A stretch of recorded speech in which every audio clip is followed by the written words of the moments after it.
Aujourd'hui, on rend un hommage à Thierry Ardisson. L'homme en noir, la télé en clair.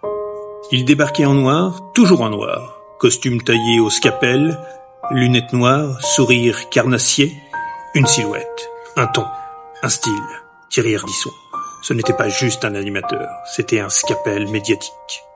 Un homme qui faisait de la télé une arme de précision. Dans un paf souvent tiède, il balançait de l'acide. Il posait les vraies questions. Celles qu'on n'ose pas formuler.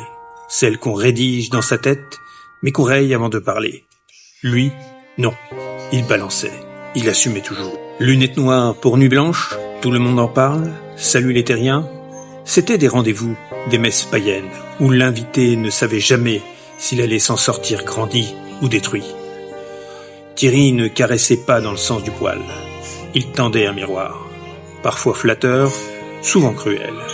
Mais derrière le vernis, derrière le cynisme et l'humour noir, il y avait une intelligence rare, une vraie tendresse pour les marginaux, pour les génies cabossés, pour les provocateurs lucides. Ardisson, c'était une machine à buzz, avant les réseaux sociaux. Il savait que le verbe pouvait gifler plus fort qu'un coup de poing. Il a vu défiler la politique, le cinéma, la musique, les écrivains, les stars d'un soir et les légendes. Son passé à sa moulinette. Et quand il coupait, c'était propre, net, chirurgical. Thierry Ardisson, c'est aussi une époque, celle où la télé osait, où la nuit n'était pas qu'un créneau horaire mais un état d'esprit, où les mots avaient du poids, du panache, de l'irrévérence.